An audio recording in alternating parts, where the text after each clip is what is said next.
Welcome to Lit with Ernest, where we dive into the world of literature and explore the works that have shaped our understanding of the human experience. Today, we're going to talk about Blaise Pascal's Thoughts, a collection of philosophical and theological writings that have had a profound impact on Western thought.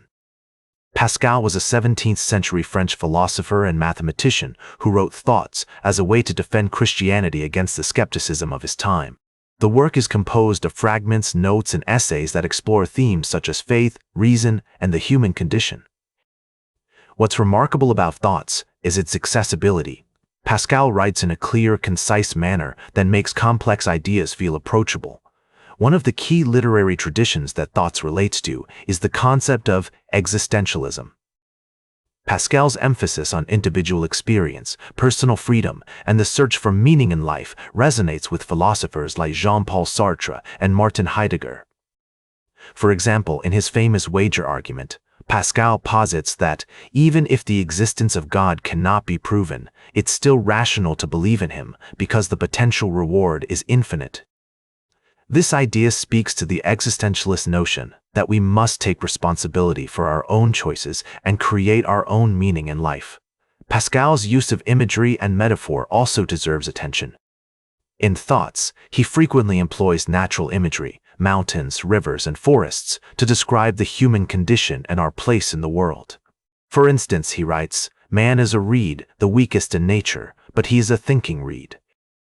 This image conveys the fragility and vulnerability of human existence, while also highlighting our capacity for thought, reflection, and spiritual aspiration. In terms of literary devices, Pascal's use of aphorisms, short, memorable sayings that convey a larger truth, is noteworthy. Aphorisms like, "The heart has its reasons, which reason knows not," or "all of humanity's problems stem from man's inability to sit quietly in a room alone," have become ingrained in Western cultural heritage.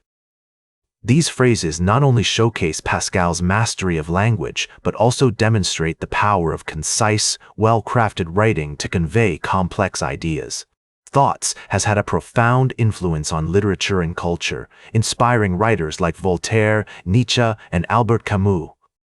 The book's themes of existential uncertainty, moral ambiguity, and the search for meaning in a seemingly meaningless world continue to resonate with readers today.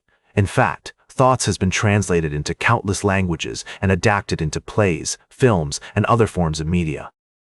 The cultural impact of Thoughts extends beyond literature as well. Pascal's ideas about the human condition, morality, and the limits of knowledge have influenced fields like psychology, theology, and philosophy. For example, his concept of the thinking reed has been used in existentialist psychology to describe the human capacity for self-awareness and reflection. So why does Blaise Pascal's Thoughts remain important or relevant to modern readers? For me, it's because this book gets at the fundamental questions we all ask ourselves at some point in our lives. What does it mean to be human? How do we find meaning in a seemingly meaningless world? And what lies beyond the limits of our knowledge and understanding? Thoughts is like a compass that points us towards the unknown, towards the mysteries that lie just beyond the horizon of our everyday experience. As we reflect on Pascal's Thoughts, we're reminded that literature has the power to challenge our assumptions, provoke our thoughts, and inspire our imaginations. It's a testament to the enduring significance of this work that it continues to speak to us today, offering insights into the human condition that are both timeless and timely, like this episode if it hit true. Share it if you respect honest talk about authors. Subscribe because we'll do this again. This is Ernest, signing off.